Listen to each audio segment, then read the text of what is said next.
La irrigación del miembro inferior está principalmente por la arteria femoral, que es continuación directa de la arteria ilíaca externa, que a su vez es rama de la arteria ilíaca común, rama terminal de la aorta abdominal. La arteria ilíaca común da como ramas a la arteria ilíaca interna o hipogástrica, que irriga los órganos pélvicos, el piso de la pelvis, los genitales externos, excepto labios mayores y bolsas escrotales, que eso está a cargo de las arterias pudendas, ramas de la femoral. Y la otra rama, la ilíaca común o primitiva, es la arteria ilíaca externa, que es objeto de descripción de este tema. La arteria ilíaca externa se continúa directamente con el nombre de arteria femoral una vez que pasa por debajo del ligamento inguinal. Ahí inicia en el muslo el recorrido de la arteria femoral, que se extiende desde el ligamento inguinal hasta el anillo del tercer aductor o aductor mayor. Aquí tenemos el ligamento inguinal. Ahí observamos que aparece por debajo de ella la arteria femoral y luego recorrer el triángulo femoral, penetra en el conducto de los aductores o conducto de Hunter, que es una formación anatómica del muslo, hasta más o menos a este nivel, donde se encuentra con el anillo del tercer aductor o aductor mayor, y una vez que lo perfora, se dirige a recorrer el hueco popliteo bajo el nombre de arteria poplitea, que eso es lo que observamos a este nivel. Aquí estamos viendo el anillo del tercer aductor, en azul vemos a la vena poplitea y en rojo a la arteria poplitea, que es la continuación directa de la arteria femoral. Entonces, repito, la extensión de la arteria femoral va desde el ligamento inguinal hasta el anillo del tercer aductor o aductor mayor. En este recorrido, primero se ubica en medio de la vena femoral, que recorre en sentido ascendente medialmente a la ubicación de la arteria femoral, y lateralmente a la ubicación de la arteria femoral observamos al nervio femoral. Una vez que abandona el triángulo femoral, se dirige hacia el conducto de los aductores, relacionándose con el recorrido de la vena femoral y el recorrido del nervio safeno. Son los dos elementos que acompañan a la arteria femoral a nivel del conducto de Hunter o el conducto de los aductores. Dicho conducto es una formación anatómica que se describe cuando se describen las masas musculares. Está formado o limitado por el aductor mediano, el músculo aductor mayor, por el músculo vasto interno, y hacia adelante está cubierto por el músculo sartorio, que en esta imagen está cortado a este nivel y a este nivel. El sartorio se ubica exactamente por delante del conducto de Hunter. La mayor parte de las ramas de la arteria femoral nacen a nivel del triángulo femoral. De estas ramas, la arteria circunfleja ilíaca superficial, la arteria pudenda externa superior o superficial y la arteria pudenda externa inferior o profunda, son ramas de la femoral que nacen a nivel del triángulo femoral. Igual la arteria epigástrica superficial y la arteria femoral profunda. Todos estos ramos, los 5 primeros ramos que aparecen en esta lista, son ramas de la arteria femoral que nacen de ella a nivel del triángulo femoral. La arteria anastomótica magna o arteria descendente de la rodilla nace de la arteria femoral como último ramo poco antes de atravesar el anillo del tercer aductor. Esta arteria que observamos en esta imagen es la arteria descendente de la rodilla o arteria anastomótica magna, que desciende de la región interna de la rodilla, participando en la red arterial periarticular de la rodilla. Da un ramo también que acompaña al nervio y a la vena safena magna o vena safena interna. Esta es la última rama, se considera la última rama de la arteria femoral, poco antes de atravesar el anillo del tercer aductor y convertirse en arteria poplitea. Las arterias que he mencionado que nacen en el triángulo femoral serían la arteria epigástrica superficial. Esta arteria, luego de atravesar la fascia femoral, que sirve de techo al triángulo femoral o de escarpa, llamada también fascia cribiforme porque presenta varios agujeros por donde atraviesan estos vasos sanguíneos. La vena safena interna también atraviesa esta fascia femoral o cribiforme antes de unirse a la vena femoral. Entonces, la epigástrica superficial atraviesa esta fascia cribiforme femoral al dirigirse a irrigar la piel del abdomen. Se dice que irriga hasta la zona de la piel de la región periumbilical o mesogastrio. Suele anastomosarse con ramas de la arteria epigástrica inferior, rama de la arteria ilíaca externa. Tenemos aquí la imagen de la arteria circunfleja ilíaca superficial.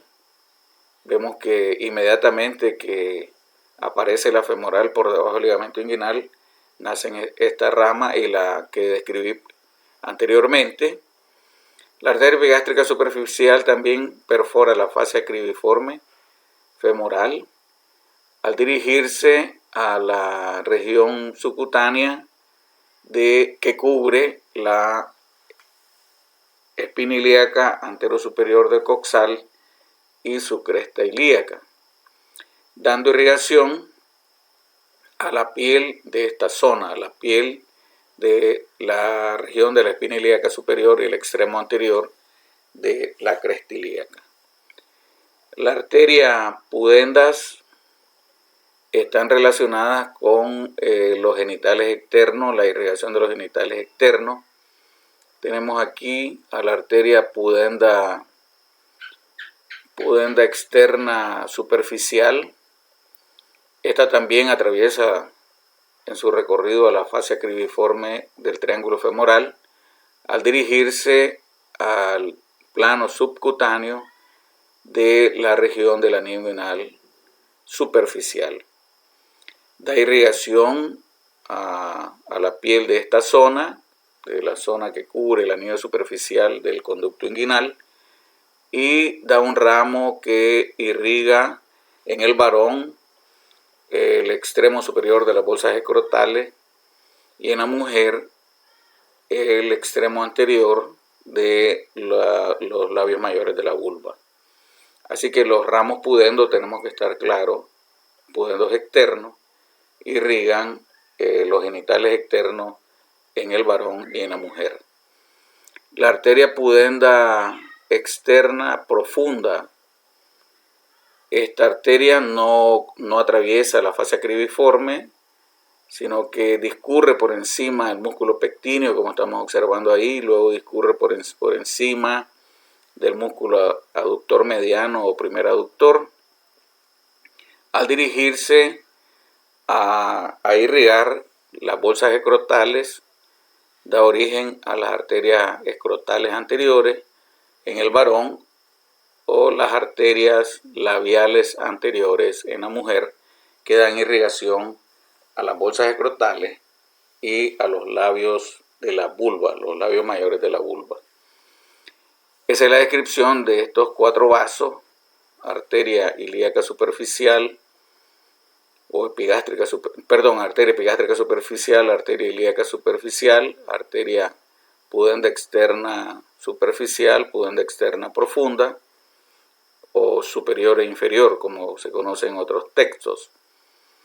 La otra rama que tenemos aquí, rama de la arteria femoral, es el vaso de mayor calibre, rama de la femoral, que es la arteria femoral profunda. En cierta medida podríamos compararla con la arteria braquial profunda, rama de la arteria braquial en el miembro superior, dado que en el miembro superior la braquial profunda irriga los músculos posteriores del brazo y esta arteria femoral profunda, a través de sus 4 ramos perforantes, también irriga los músculos posteriores del muslo.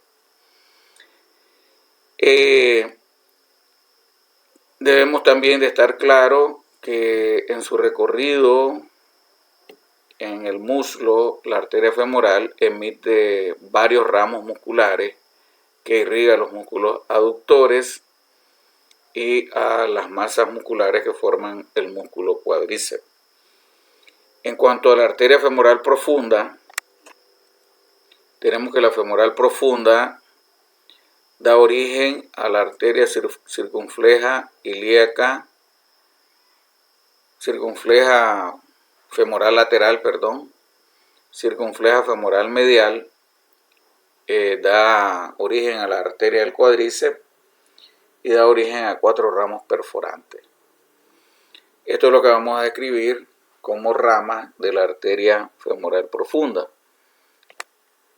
Aquí tenemos en esta imagen, está seccionada la arteria femoral a este nivel y está seccionada a este nivel tanto femoral como arteria femoral como vena femoral, y nos permite ver a la arteria femoral profunda. Esta arteria se dirige hacia atrás y medialmente, recorre sobre el músculo pectíneo, casi sobre la inserción del pectíneo en el fémur, sobre la inserción en el labio interno, en la línea áspera del músculo aductor menor, que es este, y en su recorrido emite sus ramos perforantes que perforan el tabique intermuscular medial, que se fija precisamente en la línea áspera, en el labio interno de la línea áspera.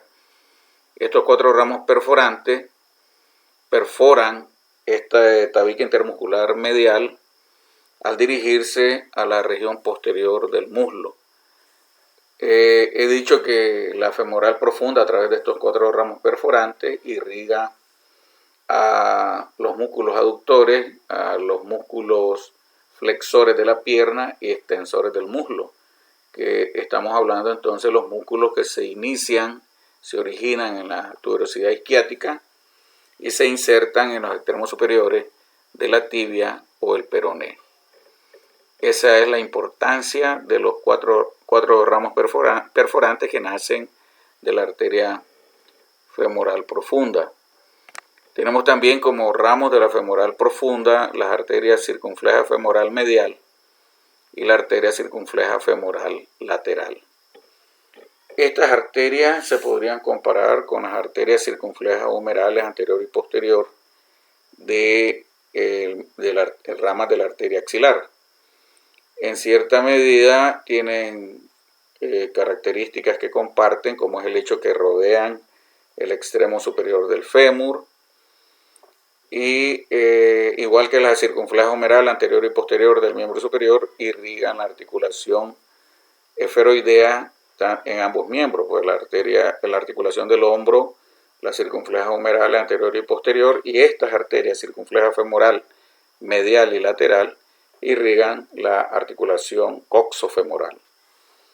Aquí estamos observando a la arteria circunfleja femoral lateral. Esta arteria en su recorrido pasa por delante del extremo superior del fémur, por detrás o cubierta por el músculo recto femoral, emite un ramo ascendente que, como estamos observando aquí, este ramo ascendente de la circunfleja femoral lateral da ramo a la cápsula articular, a los ligamentos articulares de la articulación de la cadera, y participa en la irrigación de la región inferior de los músculos glúteos, anastomosándose con las arterias glúteas, ramos descendentes de la arteria glútea superior e inferior, pero principalmente el ramo descendente de la arteria glútea inferior. Da un ramo descendente, la circunfleja femoral lateral, que participa en la irrigación del músculo cuádriceps.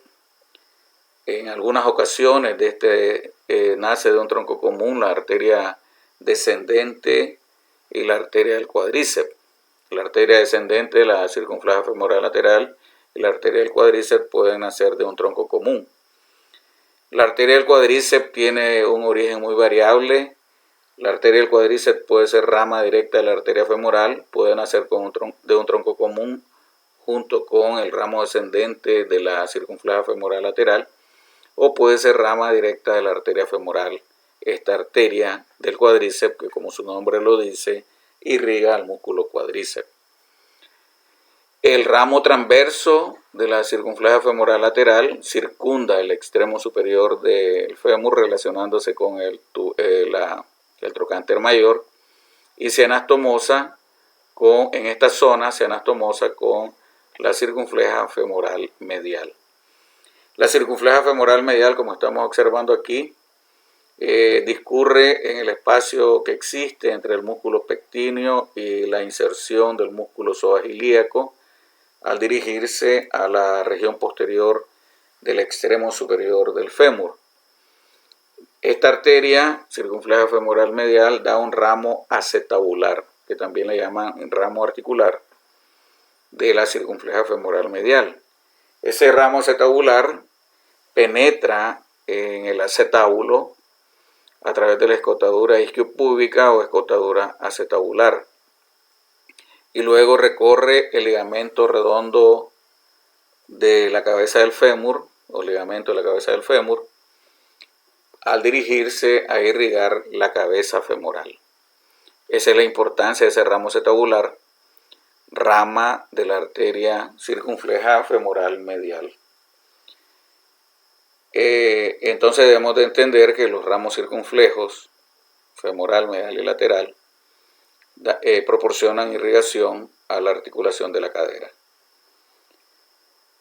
La otra rama que nace, hemos dicho, de la femoral profunda, es la arteria del cuádriceps que irriga al músculo cuádriceps. Entonces tenemos como ramas de la femoral profunda estos ramos que hemos enumerado: arteria circunfleja femoral lateral, circunfleja femoral medial, la arteria del cuádriceps y los 4 ramos perforantes, considerándose como rama terminal de la femoral profunda el 4.º ramo perforante.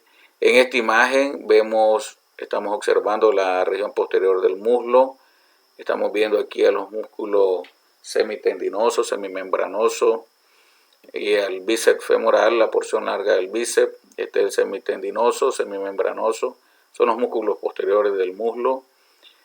Estamos viendo aquí el anillo del tercer aductor, a través del cual pasa en sentido descendente la arteria poplitea y en sentido inverso o sentido ascendente la vena femoral.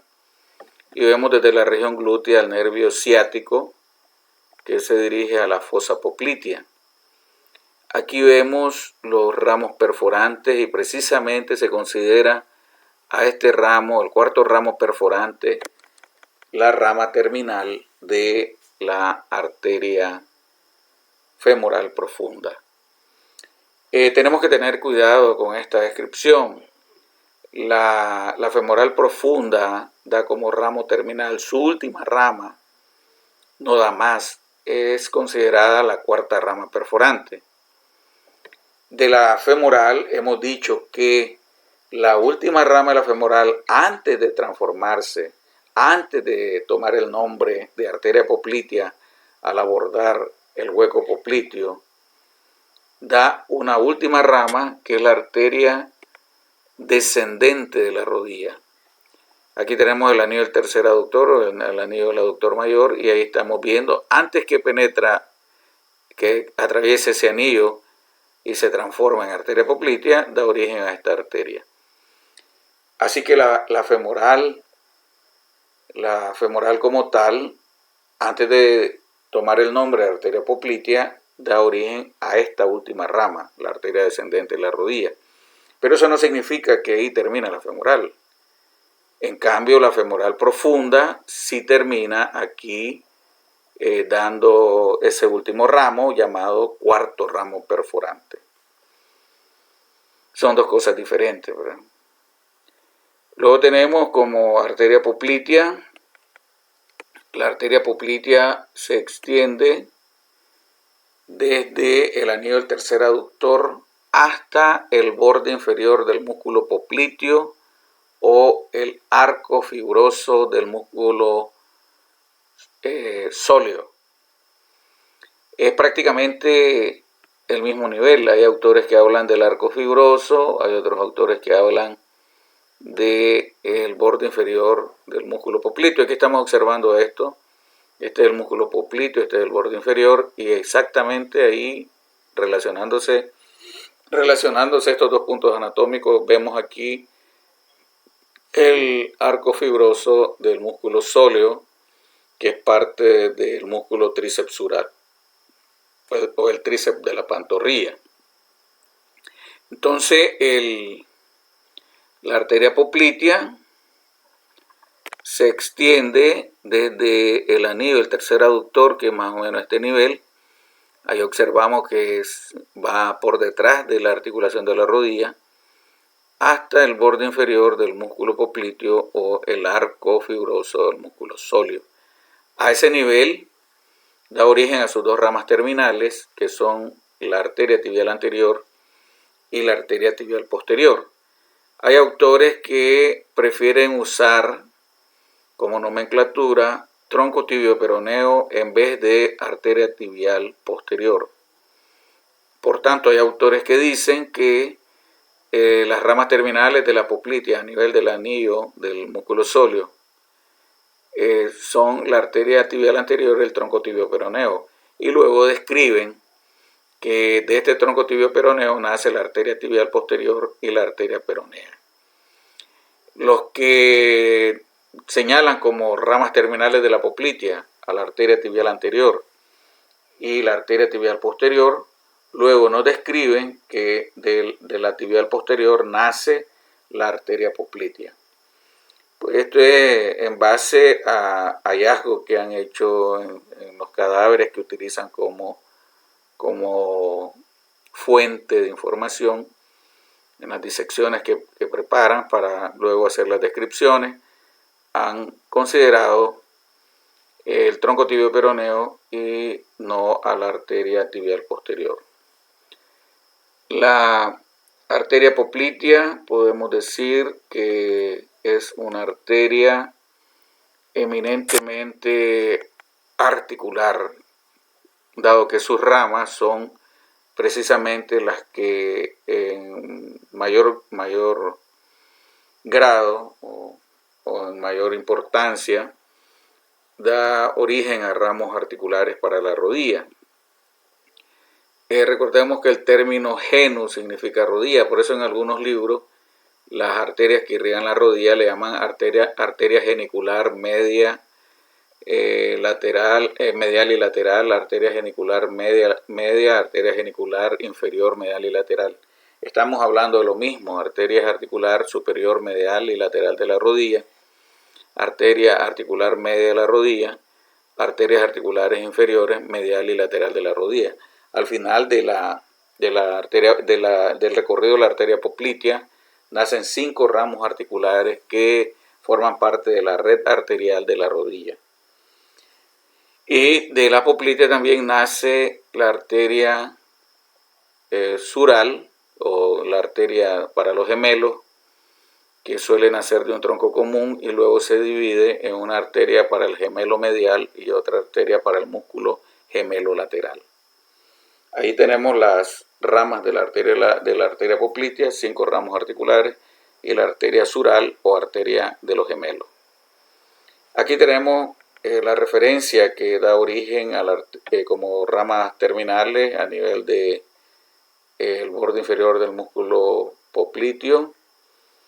a la arteria tibial anterior y el tronco tibio peroneo. Recordemos que este tronco también se describe, en vez del tronco, como rama terminal a la arteria tibial posterior, y de la arteria tibial posterior nace la peronea. Vemos en esta imagen los ramos articulares. Vemos aquí la relación que hay en el hueco popliteo.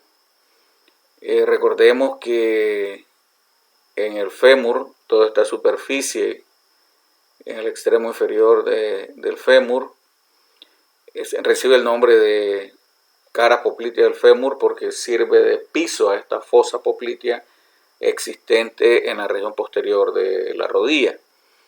Vemos ahí en contacto con la superficie poplitea del fémur el recorrido de la arteria poplitea. Por detrás de ella vemos el recorrido ascendente de la vena poplitea y más hacia atrás el nervio ciático popliteo interno o simplemente el nervio tibial. Esa es la relación que tiene con los demás elementos vasculares y nerviosos en el hueco popliteo, la arteria poplitea. Aquí vemos a la arteria, esta es una vista de una rodilla derecha, la vista posterior, nos permite ver todo el recorrido de la arteria poplitea hasta el anillo fibroso del músculo sóleo. Aquí tenemos, naciendo al mismo nivel, a las arterias articulares superior medial de la rodilla, arteria superior lateral de la rodilla, y aquí tenemos a las arterias, naciendo también más o menos al mismo nivel, a las arterias inferiores medial de la rodilla y arteria inferior lateral de la rodilla. Estas arterias en su recorrido se relacionan con los cóndilos femorales y tibiales respectivamente, al dirigirse a la región anterior de la rodilla donde se encuentra la patela, la rótula o patela, y a ese nivel se anastomosan entre sí.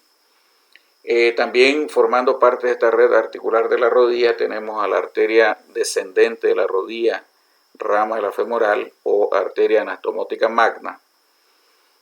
Participan también irrigando la rodilla la arteria recurrente tibial anterior. Tenemos una arteria recurrente peronea, que también le llaman circunfleja peronea, y una arteria recurrente tibial posterior o circunfleja tibial. Esta última, la arteria recurrente tibial posterior, es inconstante. En algunas ocasiones nace de la arteria tibial anterior y no de la arteria tibial posterior. Así que todas estas arterias, las 5 arterias articulares de la poplitea, la arteria descendente de la rodilla y las arterias recurrentes tibial anterior y posterior y circunfleja peronea, más la anastomótica magna de la femoral, son las que forman la red arterial periarticular de la rodilla. Sin lugar a duda, la rodilla, por su importancia funcional, es la articulación que recibe mayor aporte vascular, mayor irrigación, mayor número de vasos sanguíneos arteriales. La arteria articular media, que es una arteria impar, esta arteria no forma parte de la red arterial periarticular. La arteria articular media penetra en el espacio que separa los dos cóndilos del fémur, en la fosa intercondilar, dando irrigación a la cápsula articular, a la membrana sinovial, a la grasa periarticular ubicada en esta zona y a los ligamentos cruzados anterior y posterior ubicados en esta región del espacio interarticular de la rodilla.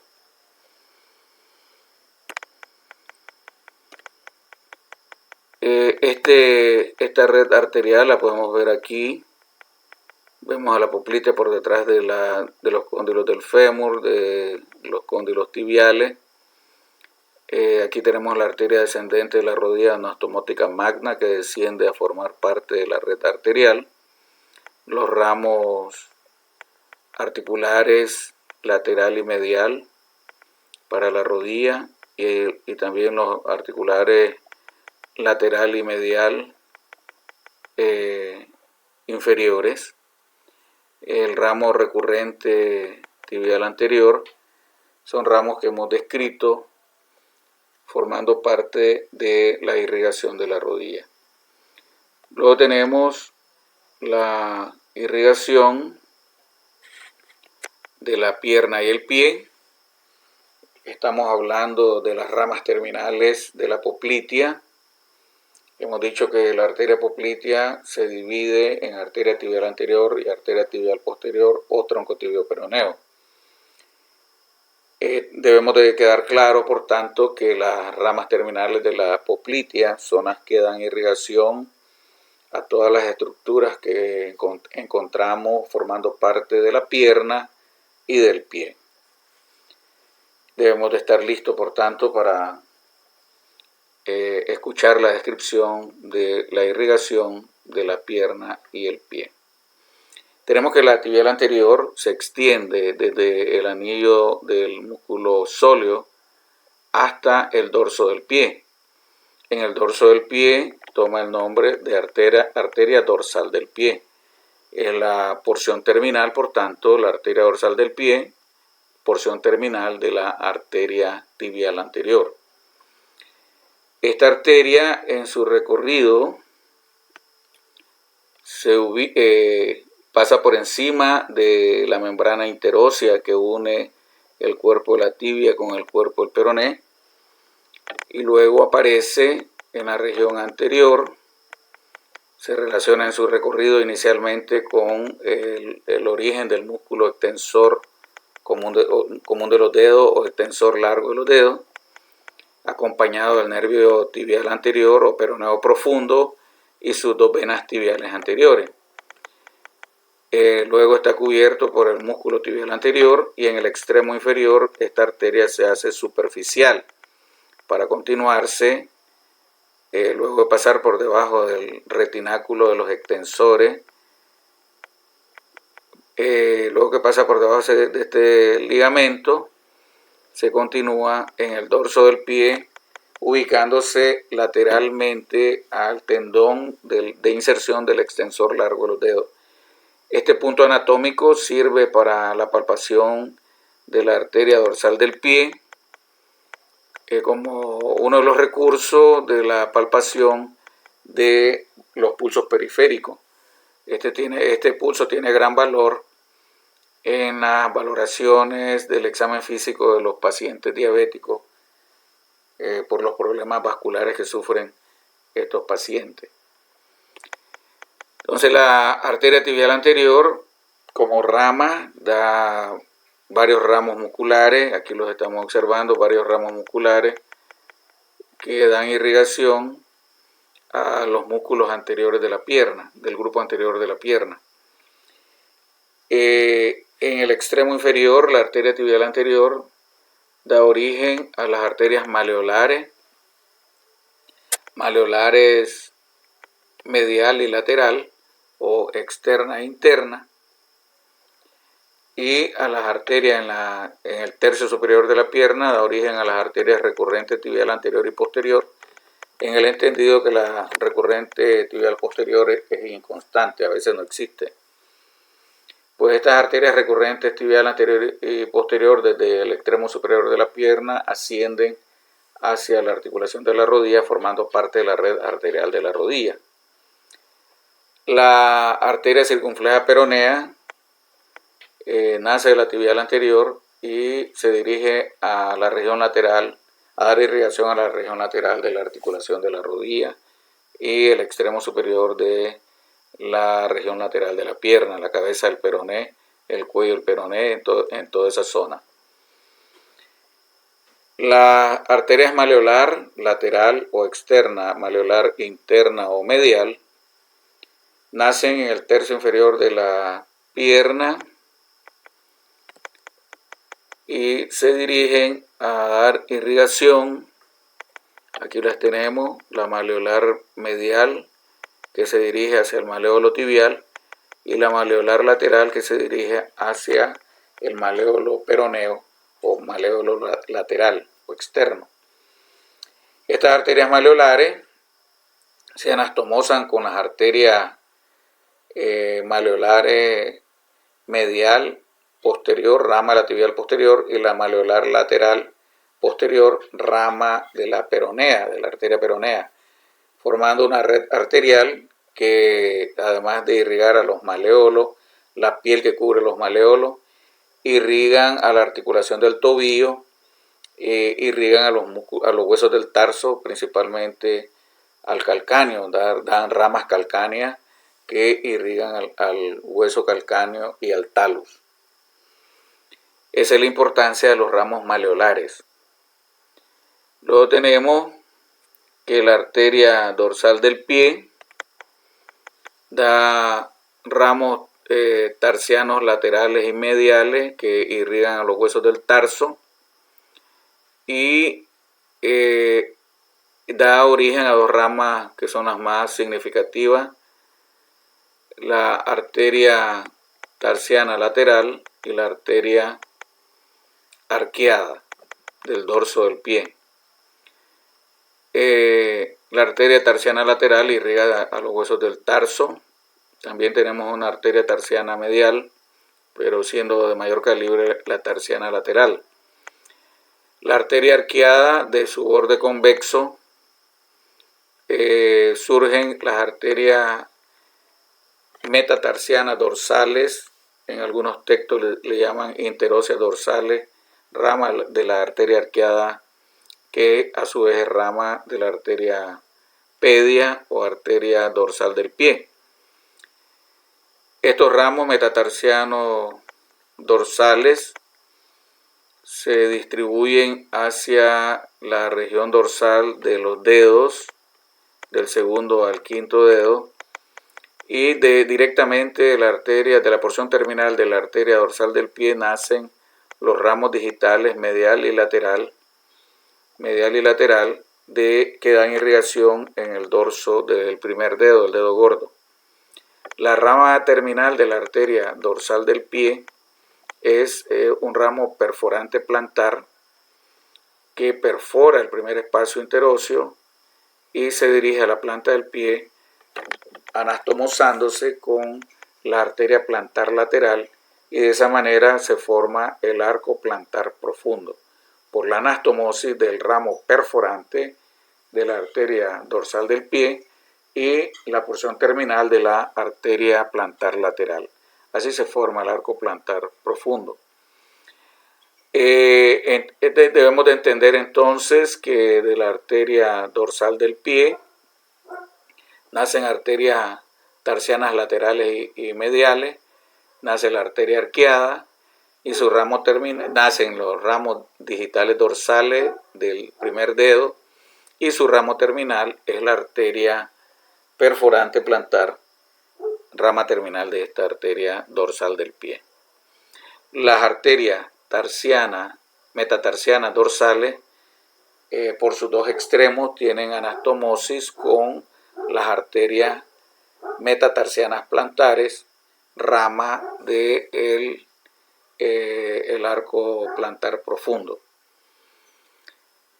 Entonces tenemos que en la región posterior y lateral de la pierna, la distribución de las arterias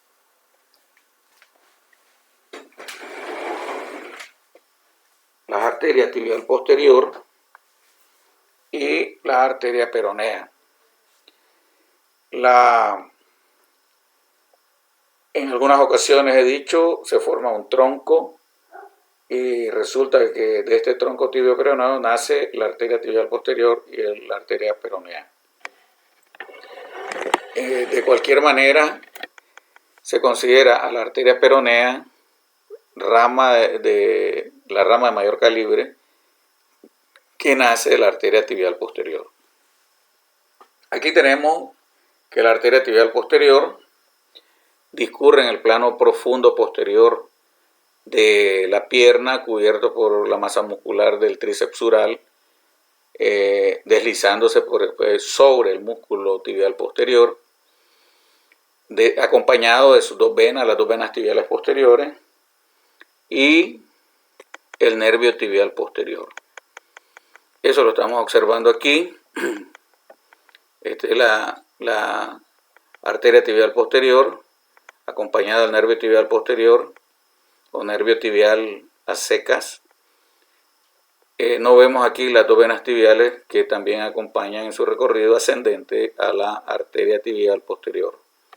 Y aquí observamos a la arteria peronea que se dirige a la zona lateral de la pierna, a la zona peronea, a la región peronea de la pierna. La arteria tibial posterior da como ramos a la arteria circunfleja peronea, a la que forma parte de la red arterial de la rodilla, da múltiples ramos musculares que irrigan los músculos profundos de la región posterior de la pierna y a los superficiales también, que es el tríceps sural. Da un ramo maleolar medial, posterior, que hemos dicho que se anastomosa con el ramo maleolar anterior medial del ramo de la tibial anterior en la región del maleolo interno o tibial. Y hemos dicho que estos ramos maleolares irrigan la articulación del tobillo y a los huesos posteriores del tarso. La arteria nace de la tibial posterior, el ramo nutricio más grande de todo el sistema vascular nutricio que nutre a los huesos del esqueleto. Esta arteria nutricia es la arteria nutricia de mayor calibre que existe en las arterias, ramas de las arterias. Esta arteria, como su nombre lo dice, penetra en la cara posterior de la tibia, donde se encuentra ubicado el agujero nutricio de la tibia. Las ramas terminales de la arteria tibial posterior nacen cuando la arteria tibial se ubica por detrás del maleolo tibial, relacionándose con los tendones de los músculos flexor largo de los dedos y el músculo tibial posterior. A ese nivel, por detrás del maleolo, unos dicen a nivel del vértice del maleolo, la tibial posterior emite sus dos ramas terminales, que son la arteria plantar lateral y la arteria plantar medial externa o interna respectivamente. La tendencia actual es llamarles plantar lateral y plantar medial. Actual, pero esto ciertamente esta recomendación tiene varios años de estar en el tapete de las descripciones anatómicas. La arteria peronea, antes de describir a las arterias plantares, voy a describir a la arteria peronea. La arteria peronea se dirige hacia la zona lateral de la pierna, cubierto por el músculo tríceps sural y el músculo flexor largo, el dedo gordo, acompañado de sus dos venas y del nervio músculo cutáneo, llamado también nervio peroneo superficial. Da irrigación a los músculos profundos posteriores de la pierna, da irrigación a los músculos, da origen a la arteria nutricia del peroné, por tanto irriga al hueso peroné, y da irrigación también a los músculos peroneo lateral largo y músculo peroneo lateral corto. La arteria peronea en el tercio inferior de la pierna da origen a la arteria maleolar lateral posterior, que se anastomosa con la arteria maleolar lateral anterior, rama de la arteria tibial anterior, dando irrigación de esa manera a la zona del maleolo lateral o peroneo y a la articulación del tobillo y los huesos del tarso del grupo posterior, talus y calcáneo. En cuanto a la irrigación de la planta del pie, tenemos que la arteria tibial posterior da origen a la arteria plantar medial y la arteria plantar lateral.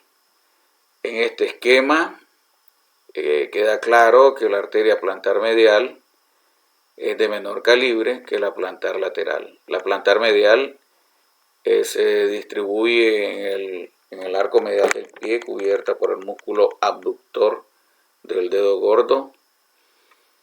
Da irrigación a los músculos del dedo gordo y da irrigación, da ramos plantares digitales que dan irrigación al primer dedo del pie, al dedo gordo del pie.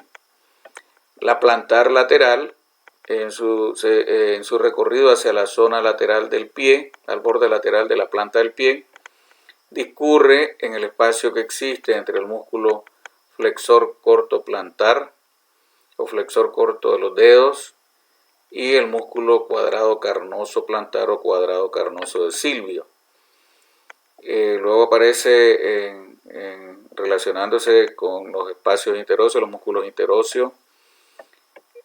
Presenta un recorrido en forma de arco y llegando hasta el nivel del primer espacio interóseo, donde se anastomosa con arteria plantar profunda, rama terminal de la arteria dorsal del pie, formando el arco plantar profundo.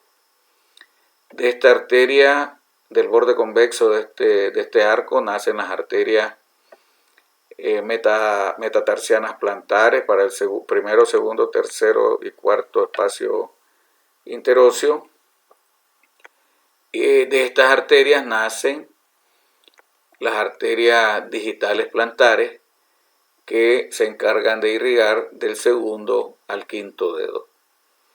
Estos ramos, ya lo habíamos dicho, los ramos que nacen del arco dorsal del pie, de la arteria arqueada del dorso del pie, nacen ramos metatarsianos dorsales, algunos libros le dicen interóseos dorsales. Estos ramos interóseos dorsales tienen anastomosis amplia con las arterias metatarsianas plantares o interóseas plantares. Se anastomosan tanto por su extremo posterior como por su extremo anterior. Aquí lo estamos observando. Estos son ramos anastomóticos posterior y anterior de las arterias metatarsianas dorsales que se dirigen a la planta del pie a anastomosarse con las arterias metatarsianas plantares.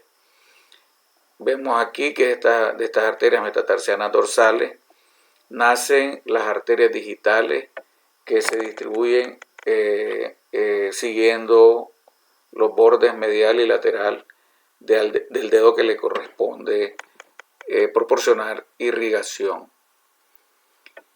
Esa es